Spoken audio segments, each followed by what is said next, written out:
എല്ലാവർക്കും നമസ്കാരം. നമ്മുടെ അധ്യാത്മപഥം ഓൺലൈൻ ക്ലാസ്സിൻ്റെ ആദ്യ ക്ലാസ്സിലേക്ക് എല്ലാവർക്കും സ്വാഗതം. നമ്മളതിനു മുമ്പ് പങ്കുവച്ച 2 വീഡിയോയും ഉദ്ഘാടനത്തിൻ്റേതായിരുന്നല്ലോ. അതിനുശേഷമുള്ള ആദ്യത്തെ ക്ലാസ്സിലേക്കാണ്. ഈ ക്ലാസ്സിൽ നമ്മൾ ആദ്യമായിട്ട് തുടങ്ങുന്നത് വന്ദന ശ്ലോകങ്ങളെ പഠിച്ചുകൊണ്ടാണ്. ഭാഗവതത്തിലെ വന്ദന ശ്ലോകങ്ങൾ, നിങ്ങളൊക്കെ ആചാര്യന്മാരൊക്കെ വേദിയിൽ ചൊല്ലുമ്പോഴും ഒക്കെ നമ്മൾ കേട്ടിട്ടുണ്ടാവും. അതുപോലെ ഏത് ശാസ്ത്ര ഗ്രന്ഥം പഠിക്കുമ്പോഴും ഏത് ആധ്യാത്മിക ഗ്രന്ഥം പഠിക്കുമ്പോഴും അതിൻ്റെ ആമുഖമായിട്ട് വന്ദന ശ്ലോകങ്ങൾ ചൊല്ലിക്കൊണ്ടാണല്ലോ തുടങ്ങാറുള്ളത്. ഗീതയുടെ ധ്യാന ശ്ലോകമൊക്കെ പോലെ ഈ വന്ദന ശ്ലോകങ്ങൾ, ഭാഗവതത്തിൻ്റെ വന്ദന ശ്ലോകങ്ങൾക്ക് 2 ഭാഗങ്ങളുണ്ട്. ഒന്ന്, ആചാര്യന്മാർ അവരുടെ ഗുരു ഉപദേശപ്രകാരം അല്ലെങ്കിൽ അവരുടെ സമ്പ്രദായ പ്രകാരം ചൊല്ലുന്ന ഇഷ്ടദേവതാ ധ്യാനങ്ങളും അതുപോലെ ഭാഗവത ഗ്രന്ഥത്തിൻ്റേതായ വന്ദനാ ശ്ലോകങ്ങൾ, അങ്ങനെ 2 ഭാഗമുണ്ട്. അപ്പം നമ്മൾ ഈ 2നെയും വേറെ ആയിട്ട് മനസ്സിലാക്കാം. ആദ്യ ഭാഗം ഇഷ്ടദേവതാ പ്രാർത്ഥനകൾ ഓരോ ആചാര്യന്മാരും അവരുടേതായ രീതിയിൽ, പല രീതിയിലായിരിക്കും അതിൻ്റെ ക്രമം അല്ലെങ്കിൽ അതിൻ്റെ ഏതൊക്കെ ശ്ലോകങ്ങൾ ഇതൊക്കെ മാറും. പക്ഷേ ഭാഗവതത്തിൻ്റെ വന്ദന ശ്ലോകങ്ങൾക്ക് അങ്ങനെ ഒരു മാറ്റം ഉണ്ടാവില്ല. അത് നിയതമായിട്ട് കേരളീയ ആചാര രീതിയിൽ കേരളത്തിലുള്ള ഒരു സമ്പ്രദായം അനുസരിച്ച് മിക്കവാറും ഏതാണ്ട് ഒന്ന് തന്നെയാണ് എല്ലാവരും ചൊല്ലാറുള്ളത്. അപ്പോൾ നമുക്കിതിൽ 2ഉം വേറെ വേറെ ആയിട്ട് കാണാം. ആദ്യത്തെ ഭാഗം ഈ ഇന്നത്തെ സമയത്ത് നമ്മൾ പഠിക്കാൻ പോകുന്നത് അഥവാ ശ്രദ്ധിക്കാൻ പോകുന്നത്, ചർച്ച ചെയ്യുന്നത് ഇതിലെ ഇഷ്ടദേവതാ ധ്യാനത്തിൻ്റെ പ്രകാരമാണ്.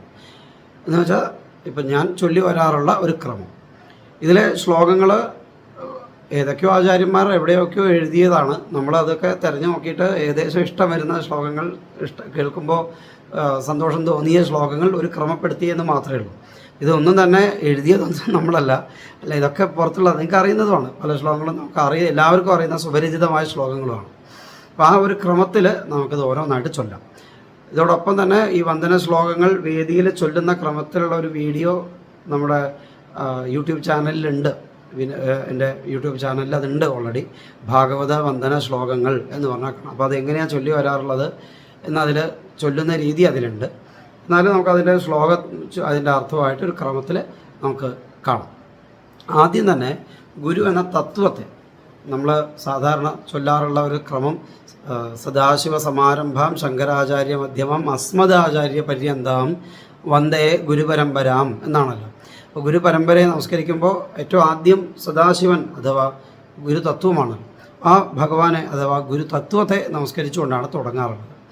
ഈ ശ്ലോകം ഇപ്പോൾ സന്യാസമൊക്കെ സ്വീകരിച്ച നൊച്ചൂർ സ്വാമിജി അഥവാ രമണചരണ തീർത്ഥ സ്വാമിജിയാണ്. അദ്ദേഹം ചൊല്ലിക്കേട്ടിട്ടുള്ള പഠിച്ചതാണ്. അദ്ദേഹത്തിൻ്റെ പ്രഭാഷണങ്ങളിലും അദ്ദേഹത്തിൻ്റെ ഭാഗവത യജ്ഞങ്ങളിലും ഗീതായജ്ഞങ്ങളിലൊക്കെ ആമുഖമായിട്ട് പുരസ്ചരണമായിട്ട് അദ്ദേഹം ചൊല്ലാറുള്ള ശ്ലോകമാണ്. അദ്ദേഹത്തെ കേട്ടവരൊക്കെ ഈ ശ്ലോകവും കേട്ടിട്ടുണ്ടാവും. അപ്പോൾ ആ ശ്ലോകമാണ് എപ്പോഴും ആദ്യം ചൊല്ലാറുള്ളത്. യസ്യാന്തം നാദിമധ്യം നഹി കരചരണം നാമഗോത്രം ന സൂത്രം നോ ജാതിർ നൈവ വർണ്ണോ ന ഭവതി പുരുഷോ നോ നപുംസം ന ച സ്ത്രീ നാകാരം നോ വികാരം നഹി ജനി മരണം നാസ്തി പുണ്യം ന പാപം തത്വം നോ തത്വമേകം സഹജ സമരസം സദ്ഗുരും തം നമാമി. ഇതാണ് ആദ്യത്തെ ശ്ലോകം. യസ്യ അന്തം ആദി മധ്യം ന, ആർക്കാണോ അല്ലെങ്കിൽ ഏത് തത്വത്തിനാണോ ആദിയും അന്തവും അതുപോലെ മധ്യവും ഇല്ലാത്തത്, തുടക്കവും ഇല്ല ഒടുക്കവും ഇല്ല നടുക്കും ഒന്നുമില്ല, അതായത് വാസ്തവത്തിൽ സൃഷ്ടിയോ സ്ഥിതിയോ സംഹാരമോ ഇല്ലാത്ത തത്വം ഏതാണോ അല്ലെങ്കിൽ ആർക്കാണോ ആ ആളെ, ആ തത്വത്തിനെ സ്യാന്തം നാദിമധ്യം നഹി കരചരണം നാമഗോത്രം ന സൂത്രം നോ ജാതിർ നൈവ വർണ്ണോ ന ഭവതി പുരുഷോ നോ നപുംസം ന ച സ്ത്രീ. ഇനി ഇങ്ങനെയാണല്ലോ നമ്മൾ ആളുകളെ അല്ലെങ്കിൽ വസ്തുക്കളെയൊക്കെ ക്ലാസിഫൈ ചെയ്യാറുള്ളത്. എന്തൊക്കെ ആർക്കാണോ നോ ജാതിർ നൈവ വർണ്ണോ, ആർക്കാണോ ജാതി ഇല്ലാത്തത്, വർണ്ണമില്ലാത്തത്, പുരുഷനോ സ്ത്രീയോ നപുംസകമോ ഒന്നുമല്ലാത്തത് ആരാണോ ആ ആൾ. നോ ജാതിർ നൈവ വർണ്ണോ ന ഭവതി പുരുഷോ നോ നപുംസം ന ച സ്ത്രീ ന ആകാരം നോ വികാരം, ആർക്കാണോ ആകാരവും വികാരവും, ജനിച്ച് ഉള്ള ഒരു വസ്തുവിന് ഒരു ആകാരമുണ്ടാവും, ഒരു വസ്തുവിന് എന്തെങ്കിലും ഒരു രൂപമുണ്ടാവും. വികാരം എന്ന് പറഞ്ഞാൽ പരിണാമം, മാറ്റം എന്നുകൂടി അർത്ഥം.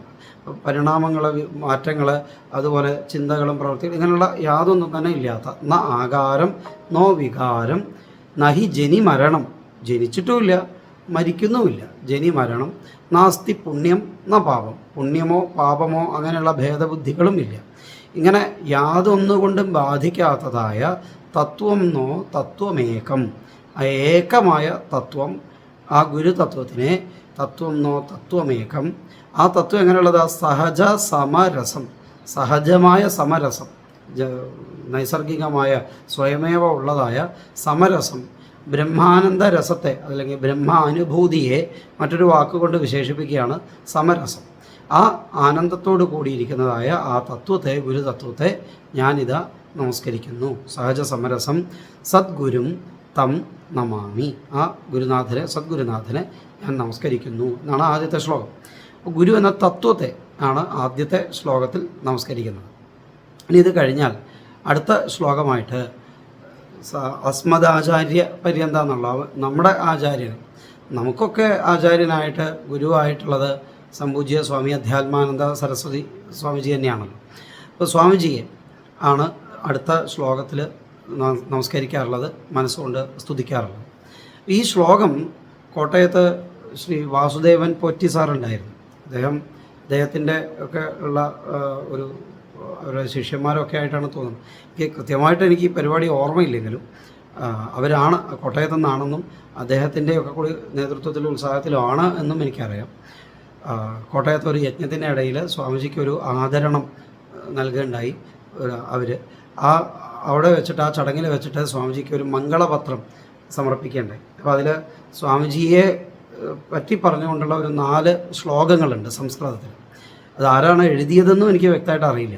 അപ്പോൾ ആ ശ്ലോകങ്ങളിൽ രണ്ടാമത്തെ ശ്ലോകം, അത് ആ മംഗളപത്രം കയ്യിൽ കിട്ടി അതിങ്ങനെ വായിക്കുന്ന സമയത്ത് ആ ശ്ലോകം വായിച്ചപ്പോൾ, രണ്ടാമത്തെ ശ്ലോകം വായിച്ചപ്പോൾ പെട്ടെന്ന് മനസ്സ് അതിൽ ഉടയ്ക്കുന്നു ആ ശ്ലോകത്തിൻ്റെ ആശയത്തെ. ആ ആശയം അങ്ങനെ ഉൾക്കൊണ്ട് അതിനെക്കുറിച്ച് ചിന്തിക്കുമ്പോഴാണ് അന്ന് അവിടെ ഉണ്ടായിരുന്ന വാസുദേവൻ പോറ്റി സാറുടെയൊക്കെ സ്റ്റുഡൻസ് ആയിരുന്ന, ശിഷ്യനായിരുന്ന ശ്രീ ശ്യാം മലയിൽ, അദ്ദേഹം ഈ ശ്ലോകത്തെക്കുറിച്ച് അന്ന് അദ്ദേഹം പറഞ്ഞ വാക്ക് എനിക്കിപ്പോഴും ഓർമ്മയുണ്ട്. വിനോദ് അതൊന്ന് വായിച്ചു നോക്കൂ, ആ രണ്ടാമത്തെ ശ്ലോകം നോക്കൂ, അതാണല്ലോ സ്വാമിജി എന്ന്. അത് സ്വാമിജിയാണ്. ആ സ്വാമിജിയുടെ സാരത്തെ, സ്വാമിജി എന്തിനാണോ നിലകൊള്ളുന്നത് അത് പറഞ്ഞു തരുന്നതാണ് ആ രണ്ടാമത്തെ ശ്ലോകം. അപ്പോൾ അത് ശ്ലോകമാണ് ഗുരുവന്ദനമായിട്ട് രണ്ടാമത് ചൊല്ലാറുള്ള ശ്ലോകം കേൾക്കാം. ലക്ഷ്യോത്ഭ്രഷ്ട സമസ്ത ദുർഗമജനാൻ സന്മാർഗമാർഗേ നയൻ സുസ്പഷ്ടാമൃത തത്വപൂരിതഗിര സർവസ്യ സംചോദക നാനാഭാവ വിചിത്ര ജീവിതരസാൻ ഉത്ബോധയൻ സർവദാ ബ്രഹ്മാനന്ദ സുഖാനുദേശി ഭഗവൻ അധ്യാത്മമൂർത്തേ നമ. ഓരോന്ന് പദമായിട്ട് നോക്കാം. ലക്ഷ്യോത്ഭ്രഷ്ട സമസ്ത ദുർഗമ ജനാൻ, ലക്ഷ്യത്തിൽ നിന്ന് വഴിതെറ്റിപ്പോയ സമസ്ത ദുർഗമ ജനാൻ, ദുർഗമങ്ങളായിട്ട് മുമ്പോട്ട് പോകാൻ വഴി അറിയാതെ, യാത്ര ചെയ്യാൻ വയ്യാതെ ജീവിതയാത്ര വഴിമുട്ടി നിൽക്കുന്നവരായ ജനങ്ങൾക്ക് ദുർഗമ ജനാൻ സന്മാർഗമാർഗേ നയൻ, അവരെ സന്മാർഗമാർഗത്തിൽ, നന്മയുടെ ധന്യതയുടെ മാർഗത്തിലേക്ക് അവരെയൊക്കെ നയിക്കുന്നതായ സ്വാമിജിയുടെ ധർമ്മം, അഥവാ സ്വാമിജി അറിയുന്നവർക്കൊക്കെ അറിയാമല്ലോ. സ്വാമിജി എന്താ ജീവിതത്തിൽ, അഥവാ സ്വാമിജി എന്താ നമുക്കൊക്കെ തന്നതെന്ന് ചോദിച്ചാൽ ഈ വഴിമുട്ടി നിൽക്കുന്നിടത്തൊക്കെ വഴി കാണിച്ചു തരിക എന്നുള്ളതാണല്ലോ സ്വാമിജി. എല്ലാവരുടെയും, എത്രയോ ആളുകളുടെ, അത് ഏതൊക്കെയോ കാരണങ്ങളെ കൊണ്ട് ജീവിതയാത്ര വഴിമുട്ടിയവർക്ക് പല തരത്തിൽ വാക്കുകളെ കൊണ്ടായാലും പ്രവൃത്തി കൊണ്ടായാലും സ്വാമിജി വഴി കാണിച്ചു തന്നിട്ടുണ്ട്. ഈ മാർഗത്തിൽ നയിക്കുക എന്നുള്ളത് തന്നെയാണ് സ്വാമിജിയുടെ ഏറ്റവും വലിയ അനുഗ്രഹമായിട്ട് സ്വാമിജിയോടൊപ്പമുള്ളവർക്കൊക്കെ തോന്നിയിട്ടുള്ളത്. മാർഗേ നയൻ, അത് നയിക്കുന്നത് വഴി ഏതാ എങ്ങനെയാണ് നമ്മളെ നയിക്കാറുള്ളത്? സുസ്പഷ്ടാമൃത തത്വപൂരിത ഗിര സർവസ്യ സംചോദയൻ. സുസ്പഷ്ട അമൃത തത്വപൂരിത ഗിര, വാക്കുകളെ കൊണ്ട്, ഗിര എന്ന് പറഞ്ഞാൽ വാക്കുകളെ കൊണ്ട്. എങ്ങനെയുള്ള വാക്കുകളാണ്? സുസ്പഷ്ടമായ, സ്വാമിജിയുടെ വാക്കുകളുടെ, പ്രഭാഷണങ്ങളുടെ, സംഭാഷണത്തിൻ്റെ ഏറ്റവും വലിയ പ്രത്യേകതകളിൽ ഒന്നാണ് സുസ്പഷ്ടത എന്നുള്ളത്. വ്യക്തമായിട്ടുള്ള വാക്കുകൾ കാട് കയറി പോകാറില്ല, അല്ലെങ്കിൽ വാക്കുകൾ ഉപയോഗിക്കുമ്പോൾ അത് മനസ്സിലാവാത്ത അവസ്ഥ ഉണ്ടാവാറില്ല. വാക്കുകളുടെ പ്രയോഗ ശൈലി തന്നെ മനോഹരമാണ്. ഇത് പറയുമ്പോൾ എപ്പോഴും ഓർമ്മയിൽ വരാറുള്ളത് സ്വാമിജിയുടെ മനോഹരമായ ഒരുപാട് പ്രഭാഷണങ്ങളുണ്ട്, പല രംഗങ്ങളുണ്ട്, സ്വാമിജി ആവർത്തിച്ച് പറയുന്ന പല രംഗങ്ങളുണ്ട്. അതിലെത്ര കേട്ടാലും മതി വരാത്ത ഒരു രംഗമാണ് ശ്രീരാമചന്ദ്രസ്വാമിയും ഹനുമാൻ സ്വാമിയും കൂടി കണ്ടുമുട്ടുന്ന രംഗം. വാൽമീകി രാമായണത്തിലെ ആ മനോഹരമായ രംഗം സ്വാമിജി വർണ്ണിക്കാറുള്ളത്. അപ്പോൾ അവിടെ ശ്രീരാമചന്ദ്രസ്വാമി ഹനുമാൻ സ്വാമിയെ വിശേഷിപ്പിക്കുന്ന വാക്കുകളൊക്കെ സ്വാമിജി പറയുമ്പോൾ അതിലത്തെ ഒരു ഗുണമായിട്ട് സ്വാമിജി ഈ വാക്കുകൾ ഉപയോഗിക്കുന്നതിനെ, സംസാരിക്കുന്നതിനെയൊക്കെ പറയാറുണ്ട്.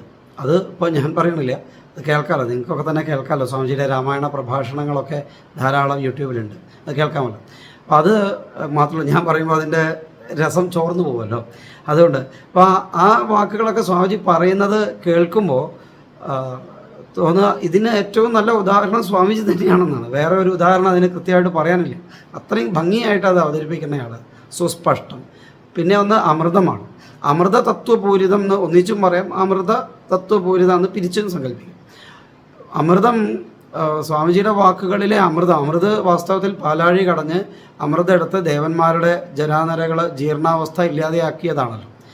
നമ്മളുടെ മനസ്സിൻ്റെ ജീർണാവസ്ഥ, നമ്മളുടെ ചിന്തകളുടെ ജീർണതകൾ, നമ്മുടെ വഴിതെറ്റിപ്പോകുന്ന അവസ്ഥയ്ക്ക് കാരണമായ നമ്മളുടെ സ്വന്തം ജീർണതകളെ ഉദ്ധരിക്കുന്ന, അതിനെ ഇല്ലാതെയാക്കി പുനരുജ്ജീവിപ്പിക്കുന്ന അമൃതമാണ് സ്വാമിജിയുടെ വാക്കുകൾ.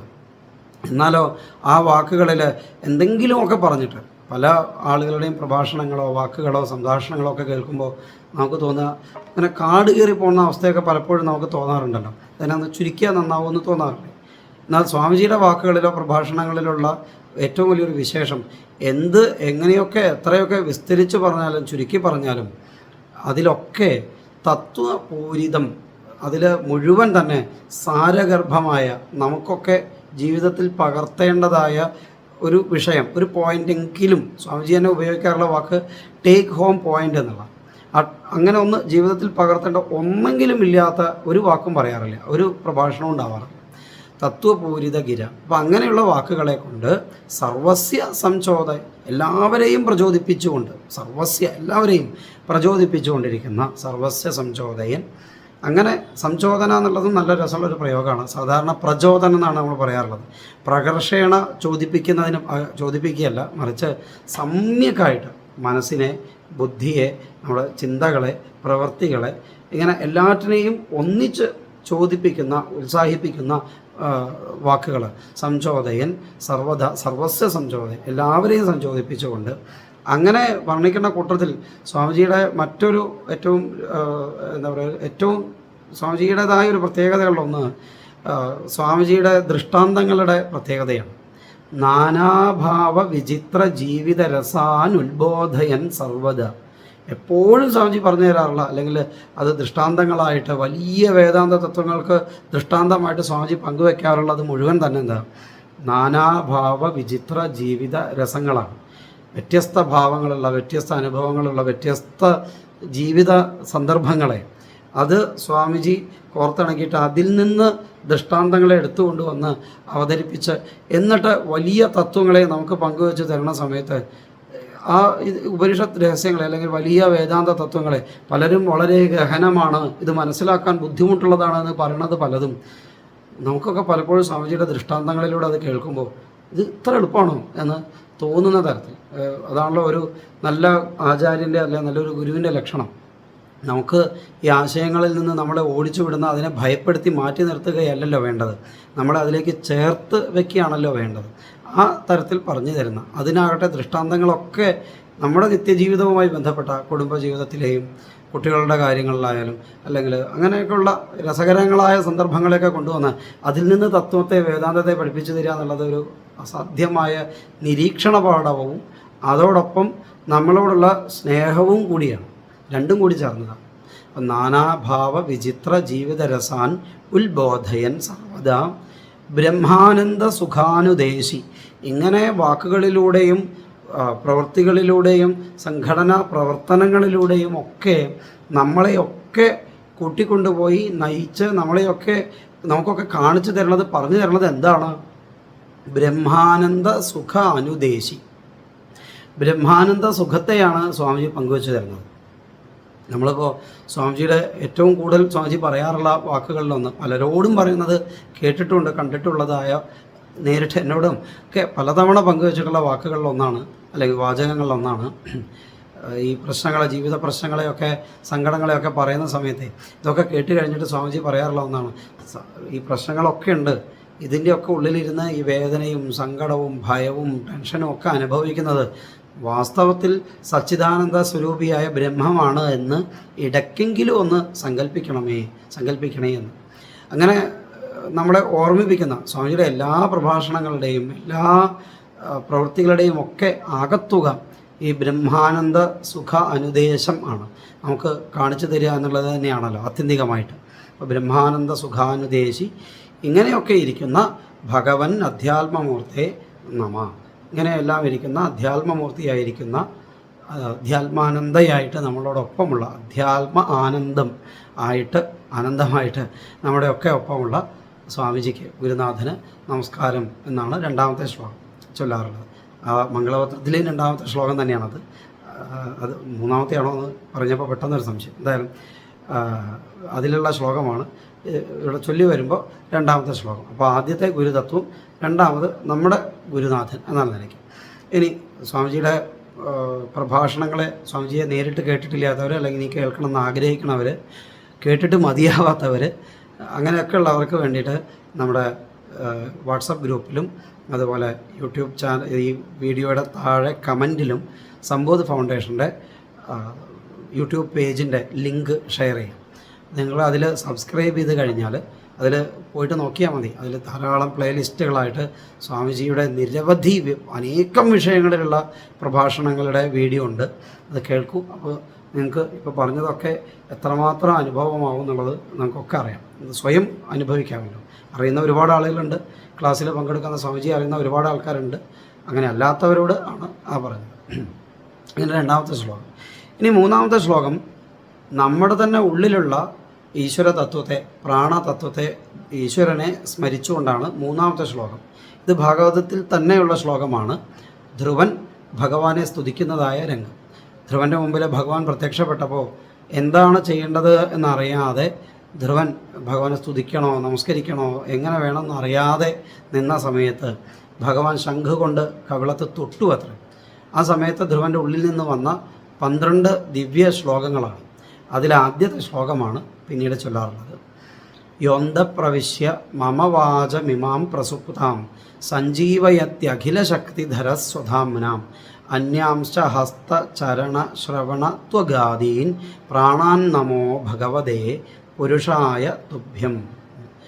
യഹ അന്തപ്രവിശ്യ, ആരാണോ നമ്മുടെ ഉള്ളിൽ പ്രവേശിച്ചിട്ട് എൻ്റെ പ്രാണസ്വരൂപത്തിൽ ഇരുന്നു കൊണ്ട് എൻ്റെ ഈ ഉറങ്ങിക്കിടന്ന വാക്കുകളെ പുറത്തേക്ക് പ്രവഹിപ്പിക്കുന്നത്, അതുപോലെ എൻ്റെ കയ്യെ കാല് തുടങ്ങിയ എൻ്റെ ഇന്ദ്രിയങ്ങളെയും ഈ എല്ലാ ചലനങ്ങളെയും എല്ലാ പ്രവൃത്തികളെയും ഒക്കെ ചെയ്യിപ്പിച്ചുകൊണ്ട് ഉള്ളിലിരിക്കുന്ന പ്രാണസ്വരൂപത്തിലിരിക്കുന്ന ഈശ്വരന്, ആ തത്വത്തിന്, ബ്രഹ്മതത്വത്തിന് നമസ്കാരം. പ്രാണാൻ നമോ ഭഗവതേ പുരുഷായ തുഭ്യം, പരമപുരുഷനായിക്കൊണ്ട് നമസ്കാരം എന്ന് മൂന്നാമത്തെ ശ്ലോകം. ഇത് 3 ശ്ലോകങ്ങളിലൂടെ ആദ്യം തത്വം, ഗുരുതത്വം, അതിനുശേഷം നമ്മുടെ ഗുരുനാഥൻ, പ്രത്യക്ഷമായിട്ടുള്ള ഗുരുനാഥൻ, അത് കഴിഞ്ഞിട്ട് നമ്മുടെ ഉള്ളിലുള്ള ബ്രഹ്മതത്വത്തെ, ഇങ്ങനെ ക്രമത്തിൽ 3 ശ്ലോകങ്ങളെ സ്തുതിച്ചതിന് ശേഷം പിന്നെ ഇഷ്ടദേവത പ്രാർത്ഥനയാണ്. അതിലാദ്യം വിഘ്നേശ്വരനെയാണ് നമസ്കരിക്കാറുള്ളത്. അത് പ്രസിദ്ധമായ ശ്ലോകങ്ങളാണല്ലോ. വാഗീശാദ്യ സുമനസ സർവാർത്ഥാനാം ഉപക്രമേ യം നത്വാ കൃതകൃത്യാസ്യു തം നമാമി ഗജാനനം. വാഗീശന്മാരായ എല്ലാ ദേവന്മാരും സകല അർത്ഥത്തിന് വേണ്ടിയിട്ടും സകല കർമ്മങ്ങളുടെയും ഉപക്രമമായിട്ട് ഏതൊരു വിഘ്നേശ്വരനെയാണോ നമസ്കരിക്കാറുള്ളത്, ആ ഗണപതി ഭഗവാനെ ഞാനും നമസ്കരിക്കുന്നു എന്ന് ആദ്യത്തെ പ്രാർത്ഥന. അത് കഴിഞ്ഞ് രണ്ടാമത് സരസ്വതി ദേവിയെയാണ്. സരസ്വതി ദേവിയുടെ പ്രാർത്ഥന ദേവിയുടെ രൂപം വർണ്ണിച്ചുകൊണ്ടാണ്. അതും പ്രസിദ്ധമായ ശ്ലോകമാണ്. ദോർഭിർയുക്ത ചതുർഭി സ്ഫടികമണിമയീം അക്ഷമാലാം ദധാനാം ഹസ്തേ നൈകേന പൽപം സിതമപി ച ശുഖം പുസ്തകം ചാവരേണ ഭാസാ കുന്ദേന്ദു ശംഖ സ്ഫടിക മണിനിഭ ഭാസമാന സമാന സാ മേ വാഗ്ദേവതേയം നിവസതു വദനെ സർവദാ സുപ്രസന്ന. ശ്ലോകം അർത്ഥം ലഘുവായിട്ട് പറഞ്ഞാൽ, ദോർഭിർയുക്ത, ആരാണോ 4 കൈകളോട് കൂടിയിട്ട് ദോർഭിർയുക്ത ചതുർഭി 4 തൃക്കൈകളോട് കൂടിയിട്ട് ആ 4 തൃക്കൈകളിൽ എന്തൊക്കെയാണ് ഉള്ളത് ദേവിയുടെ?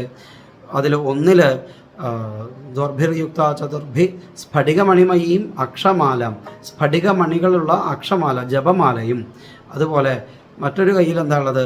ശുഖം, ഒരു തത്തയും, അതുപോലെ മറ്റൊരു കയ്യിൽ മൂന്നാമത്തെ കയ്യിൽ താമരപ്പൂവ് സിതമഭിച്ച വെളുത്ത താമരപ്പൂവും, ഇനി 4ാമത്തെ കയ്യിൽ പുസ്തകവും. അങ്ങനെ ഒരു കയ്യിൽ താമരപ്പൂവ്, ഒരു കയ്യിൽ പുസ്തകം, വെളുത്ത താമരപ്പൂവ്, പുസ്തകം, ഒരു തത്ത, അതുപോലെ അക്ഷമാല ജപമാലയും. ഇത് 4ഉം കയ്യിലെടുത്തിട്ടുള്ള ദേവിയുടെ ദിവ്യമായ സ്വരൂപത്തെ നമസ്കരിക്കുന്നു. എപ്പോഴും സുപ്രസന്നയായിട്ട് നല്ല പ്രസന്നമായ ഭാവത്തോടു കൂടിയിട്ട് എൻ്റെ വാക്കുകളിൽ, എൻ്റെ മുഖത്ത് വാക്കുകളിൽ എപ്പോഴും വിളയാടണമേ. ദേവി പ്രസന്നയാവുന്ന തരത്തിലുള്ള വാക്കുകൾ എന്നെക്കൊണ്ട് പറയിപ്പിക്കണമേ. ദേവിക്ക് സന്തോഷമുണ്ടാവുന്ന വാക്കുകൾ എന്നെക്കൊണ്ട് പറയിപ്പിക്കണമേ എന്നും കൂടിയാണ് പ്രാർത്ഥന. ദേവിക്ക് ദേഷ്യം വരുന്ന, ദേവിക്ക് സങ്കടം തോന്നിക്കുന്ന വാക്കുകൾ എന്നെക്കൊണ്ട് പറയിപ്പിക്കരുതേ എന്നും കൂടിയാണ് പ്രാർത്ഥന. കാരണം ദേവിയുടെ അനുഗ്രഹം, ദേവിക്ക് സന്തോഷമാവുന്ന വാക്കുകൾ പറയാനുള്ള ഒരു ഭാഗ്യ അനുഗ്രഹം കിട്ടണേ എന്നാണ് പ്രാർത്ഥിക്കുന്നത്. അങ്ങനെ അല്ലാത്ത വാക്കുകൾ പറഞ്ഞ് മറ്റുള്ളവർക്ക് വേദനയുണ്ടാവരുതേ എന്നും കൂടിയാണ്. അപ്പോൾ നമ്മുടെ വാക്ക് പ്രവൃത്തി മറ്റൊരാൾക്ക് വേദനയാക്കി തീർക്കരുതേ എന്ന രീതിയിലുള്ള പ്രാർത്ഥനയും കൂടിയാണ്. ഇനി ഇത് കഴിഞ്ഞാൽ ഗുരുവായൂരപ്പനെയാണ് നമസ്കരിക്കാറുള്ളത്. അതും വളരെ പ്രശസ്തമായ ശ്ലോകം തന്നെയാണ്. പീതാംബരം കരവിരാജിത ശംഖചക്ര കൗമോദകീ സരസിജം കരുണാസമുദ്രം രാധാസഹായം അതിസുന്ദരമന്ദഹാസം വാതാലയേശം അനിശം ഹൃദി ഭാവയാമി. പീതാംബരം ധരിച്ചുകൊണ്ട് കൈകളിൽ 4 തൃക്കൈകളിൽ ശംഖ്, ചക്രം, കൗമോദകി എന്ന ഗദ, അതുപോലെ താമരപ്പൂ ഇതൊക്കെ ധരിച്ചുകൊണ്ട് രാധാദേവിയോടൊപ്പമുള്ള ഗുരുവായൂരപ്പൻ എപ്പോഴും ഹൃദയത്തിൽ ഞാൻ ഭാവിക്കുന്നു, ധ്യാനിക്കുന്നു, അനുഗ്രഹിക്കണേ എന്നുള്ള പ്രാർത്ഥന. ഇനി അടുത്ത ശ്ലോകം ചൊല്ലാറുള്ളത് ശ്രീരാമചന്ദ്രസ്വാമിയെ നമസ്കരിച്ചുകൊണ്ടാണ്. വില്വാദ്രിനാഥനെ, തിരുവല്ലുവാമലയിലെ ശ്രീരാമചന്ദ്രസ്വാമിയുടെ പ്രാർത്ഥനാ ശ്ലോകമാണ് ചൊല്ലാറുള്ളത്. പക്ഷെ ചൊല്ലുമ്പോൾ സങ്കല്പിക്കാറുള്ളത് ഞങ്ങളുടെ കുലദേവത അഥവാ ഗ്രാമക്ഷേത്രമായ ആലത്തിയൂർ പെരുന്തൃക്കോവിലിലെ ശ്രീരാമചന്ദ്രസ്വാമിയെയാണ് മനസ്സിൽ സങ്കല്പിക്കാറുള്ളത്. ഞങ്ങളൊക്കെ ആലത്തിയൂർ അടുത്തുള്ള ആളുകളാണ്.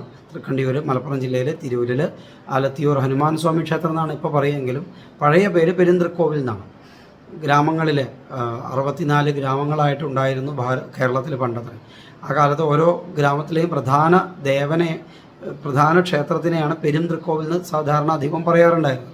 അങ്ങനെ പ്രധാന ദേവനാണ് അവിടുത്തെ ശ്രീരാമചന്ദ്രസ്വാമി. അപ്പോൾ ആ ശ്രീരാമനെ മനസ്സിൽ ധ്യാനിക്കുന്ന ശ്ലോകമാണ്. അതും അധികം ഒരുപാട് ആളുകൾ അറിയുന്ന ശ്ലോകമാണ്. പവനതനയ ചേത പങ്കജാർക്കം മുനീന്ദ്രൈഹി അനുദിനമനുസേവ്യം കോമളം ശ്യാമളാംഗം ദിനകര കുലദീപം ജാനകീ ഭാഗ്യരാശിം കരധൃത ശരചാപം നൗമി വില്വാദ്രിനാഥം.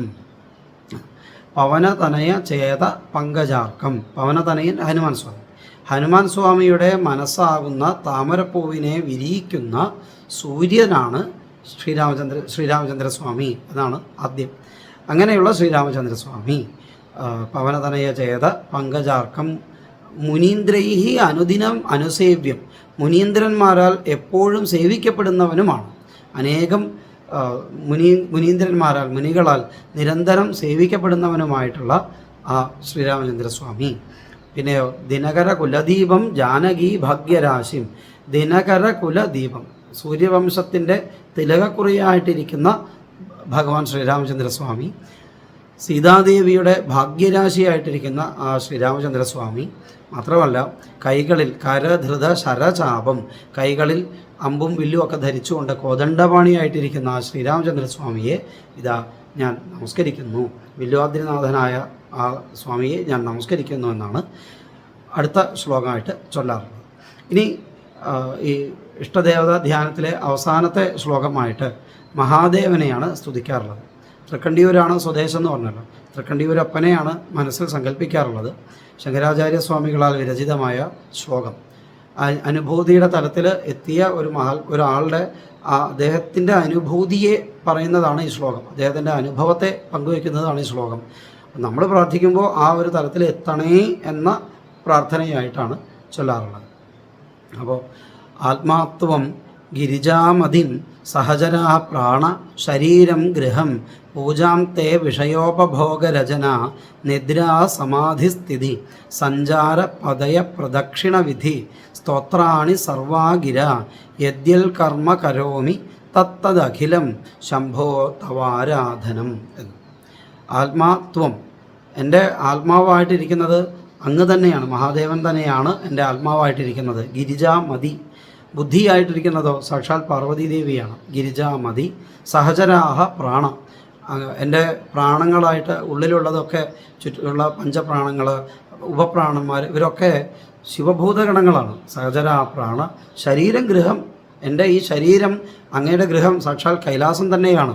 ശരീരം ഗൃഹം പൂജാം തേ വിഷയോപഭോഗ രചന, എൻ്റെ ഈ വിഷയ ഉപഭോഗങ്ങളൊക്കെ കാണുന്നു, കേൾക്കുന്നു, ഭക്ഷണം കഴിക്കുന്നു, വസ്ത്രമൊക്കെ ധരിക്കുന്നു, ഇങ്ങനെ ഈ വിഷയങ്ങളൊക്കെ ഞാൻ ഉപയോഗിക്കുന്നതൊക്കെ തന്നെ എൻ്റെ ഉള്ളിൽ ആത്മതത്വമായിരിക്കുന്ന അങ്ങയ്ക്കുള്ള പൂജയായിട്ടാണ് എന്ന് ശ്ലോകത്തിൽ നമ്മളായതുകൊണ്ട് അങ്ങനെ പൂജയായിട്ട് സ്വീകരിക്കണമേ എന്ന് പ്രാർത്ഥനയായിട്ട്.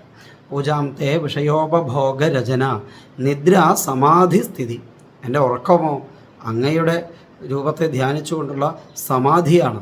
അങ്ങയുടെ പാദങ്ങളിൽ ലയിച്ചിട്ടുള്ള സമാധിയാണ് എൻ്റെ ഉറക്കം. നിദ്രാ സമാധിസ്ഥിതി. യാത്രകളൊക്കെ സഞ്ചാര പദയ പ്രദക്ഷിണവിധി, എൻ്റെ എല്ലാ യാത്രകളും വാസ്തവത്തിൽ അങ്ങയ്ക്കുള്ള പ്രദക്ഷിണമാണ്, കൈലാസ പരിക്രമമാണ് എന്ന് സങ്കല്പിക്കണം, എന്ന് ആയിത്തീരണമേ എന്ന്. സഞ്ചാര പദയ പ്രദക്ഷിണവിധി. ഇങ്ങനെ സ്തോത്രാണി സർവാഗിര, ഞാൻ പറയുന്ന എല്ലാ വാക്കുകളും അങ്ങയുടെ സ്തുതിയാണ് എന്ന് ശ്ലോകത്തിൽ സ്തുതിയായി തീരണമേ എന്ന് നമ്മുടെ പ്രാർത്ഥന. ഇങ്ങനെ യദ്യൽ കർമ്മ കരോമി തത്തദഖിലം, ഇങ്ങനെ എന്തൊക്കെ കർമ്മം ചെയ്യുന്നുണ്ടോ അതൊക്കെ അങ്ങയുടെ പൂജയായി ഭവിക്കണമേ, അങ്ങയുടെ പൂജയായിട്ട് ആണ് എന്ന് ശ്ലോകത്തിൻ്റെ അർത്ഥം. നമ്മൾ പ്രാർത്ഥിക്കുകയായതുകൊണ്ട് അങ്ങനെ ആയിത്തീരണമേ എന്ന് പ്രാർത്ഥിക്കാം. അപ്പോൾ ഇതേ ശ്ലോകം, ഇതേ ആശയം എഴുത്തച്ഛൻ മലയാളത്തിൽ വേറെയും പറഞ്ഞിട്ടുണ്ട്. ഹരിനാമ കീർത്തനത്തിൽ യാതൊന്ന് ചെയ്വതത് നാരായണ അർച്ചനകൾ, ചെയ്യുന്നതൊക്കെ നാരായണൻ്റെ അർച്ചനയായി തീരണമേ. അങ്ങനെ നാരായണൻ്റെ അർച്ചനയായി തീരണമെങ്കിൽ എന്തൊക്കെയാണ് വേണ്ടതെന്നാണ് അതിനു മുമ്പ് പറഞ്ഞത്. യാതൊന്ന് കാൺമതത് നാരായണ പ്രതിമ, യാതൊന്ന് കേൾപ്പതത് നാരായണ ശ്രുതികൾ. കാണുന്നതൊക്കെ നാരായണൻ്റെ രൂപവും കേൾക്കുന്നതൊക്കെ നാരായണൻ്റെ ശബ്ദവുമായി തീരുമ്പോൾ ചെയ്യുന്നതൊക്കെ നാരായണൻ്റെ പൂജയുമായി തീരും. അങ്ങനെ നമുക്ക് സാധിക്കണേ എന്നാണ് ഈ ശ്ലോകത്തിൽ മഹാദേവനെ ഇങ്ങനെ സ്തുതിക്കുന്നത്. ഇങ്ങനെ ക്രമത്തിൽ ആദ്യം ഗുരുതത്വത്തെയും ഗുരുവിനെയും പിന്നെ ആത്മതത്വത്തെയും നമസ്കരിച്ച് പിന്നീട് ഗണപതി, സരസ്വതി, അതുപോലെ ഗുരുവായൂരപ്പനെയും ശ്രീരാമചന്ദ്രസ്വാമിയെയും മഹാദേവനെയും ധ്യാനിച്ചതിന് ശേഷം ഭാഗവത വന്ദന ശ്ലോകങ്ങൾ ആരംഭിക്കുകയാണ് പതിവ്. അപ്പോൾ ഭാഗവത വന്ദന ശ്ലോകങ്ങൾ അത് ഭാഗവതത്തിലുള്ളത് തന്നെയാണ്. അത് നമുക്ക് അടുത്ത സെഷനായിട്ട് പറയാം. ഇപ്പോൾ തന്നെ വീഡിയോ ഒരുപാട് നീളം കൂടിയാൽ അത് കേൾക്കാനും ഓർത്തു വയ്ക്കാനൊക്കെ ബുദ്ധിമുട്ടാവുമല്ലോ. അതുകൊണ്ട് അത് അടുത്ത ഒരു വീഡിയോ ആയിട്ട് അത് വേറെ ചെയ്യാം. ക്ലാസ്സിൽ പങ്കെടുക്കാൻ, ഇത് കാണുന്ന ആൾക്കാരൊക്കെ ക്ലാസ്സിൽ പങ്കെടുക്കാൻ വാട്സപ്പ് ഗ്രൂപ്പിൽ ചേർന്നിട്ടില്ലാത്തവരാരെങ്കിലുമൊക്കെ ഉണ്ടെങ്കിൽ ഈ എഴുതി വരുന്ന താഴെ നമ്പർ എഴുതി വയ്ക്കാം. ആ എഴുതി വരുന്ന നമ്പറിൽ ഒരു മെസ്സേജ് അയച്ചാൽ മതി. വിളിച്ചാൽ എപ്പോഴും കിട്ടിക്കൊള്ളണമെന്നില്ലല്ലോ, അതുകൊണ്ട് മെസ്സേജ് അയച്ചാൽ മതി, നിങ്ങളെ വാട്സപ്പ് ഗ്രൂപ്പിലേക്ക് ചേർക്കാം. ഇപ്പോൾ ഇതൊക്കെ വന്ദന ശ്ലോകങ്ങളൊക്കെ വളരെ ചെറുതാണല്ലോ, മാത്രമല്ല ഒരുപാട് വിസ്തരിക്കാനോ വേറെ കൂടുതലായിട്ട് പറയാനൊന്നും ഇല്ലാത്തതായതുകൊണ്ടും അതങ്ങനെ പദം പിരിച്ച് പഠിക്കാൻ മാത്രമായിട്ടൊന്നും കാര്യമായിട്ടില്ലാത്തതുകൊണ്ടും ഈ വന്ദന ശ്ലോകങ്ങൾ മുഴുവൻ ഇപ്പോൾ 1-2 ക്ലാസ് കൂടി നമ്മളിതുപോലെ യൂട്യൂബ് ആയിട്ട് ഷെയർ ചെയ്യാം. അതിനുശേഷം നമുക്ക് ഒരു സൂം ക്ലാസ് വയ്ക്കാം. അപ്പോൾ അതിൻ്റെ ഡേറ്റൊക്കെ വാട്സപ്പ് ഗ്രൂപ്പിൽ നമ്മൾ പങ്കുവയ്ക്കാം. വാട്സപ്പ് ഗ്രൂപ്പിലില്ലാത്തവർ അതിൽ ചേരാം. ഇപ്പോൾ ശ്രദ്ധിക്കുക, അതിലായിരിക്കും സൂമിൻ്റെ ക്ലാസ്സിൻ്റെ കാര്യങ്ങളൊക്കെ അതിലായിരിക്കും പങ്കുവയ്ക്കണം. സൂം ക്ലാസ്സും പിന്നീട് റെക്കോർഡ് ചെയ്തിട്ട് യൂട്യൂബിലിടും. അപ്പോൾ അത് പിന്നീട് അപ്പോൾ കേൾക്കാൻ പറ്റാത്തവർക്ക് പിന്നീട് അത് കേൾക്കാം. ആ സമയത്ത് നിങ്ങൾക്ക് സംശയങ്ങളുള്ളതൊക്കെ ചോദിക്കാനും അല്ലെങ്കിൽ അത് എന്തെങ്കിലുമൊക്കെ പങ്കുവെക്കാനൊക്കെ ഉണ്ടെങ്കിൽ അതൊക്കെ പങ്കുവെക്കാനൊക്കെയുള്ള അവസരം ആ സമയത്തുണ്ടാവും. മാത്രമല്ല ഈ വീഡിയോ ഇട്ട് കഴിഞ്ഞാൽ എന്തെങ്കിലുമൊക്കെ സംശയങ്ങൾ ചോദിക്കാനോ അഭിപ്രായങ്ങൾ പറയാനോ ഒക്കെ ഉണ്ടെങ്കിൽ അതിന് വേണ്ടിയിട്ട് ഗ്രൂപ്പ് ഒന്ന് ഓപ്പൺ ആക്കി വയ്ക്കുകയൊക്കെ ചെയ്യും. അത് ആ സമയത്ത് മാത്രം. അങ്ങനെ നമുക്ക് ചർച്ച ചെയ്യാം, കൂടുതൽ പഠിക്കാം, ക്ലാസ്സിൽ പങ്കെടുക്കാം, കൂടുതൽ ഭാഗവതത്തെ നമുക്ക് ആസ്വദിക്കാൻ പഠിക്കാം, അറിയാൻ പഠിക്കാം.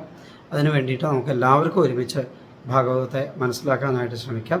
അതിന് ഗുരുപരമ്പര നമ്മളെ അനുഗ്രഹിക്കട്ടെ. നമ്മളെ ജഗദീശ്വരൻ അതിനെ അനുഗ്രഹിക്കട്ടെ എന്ന് പ്രാർത്ഥിക്കുന്നു. എല്ലാവർക്കും നമസ്കാരം.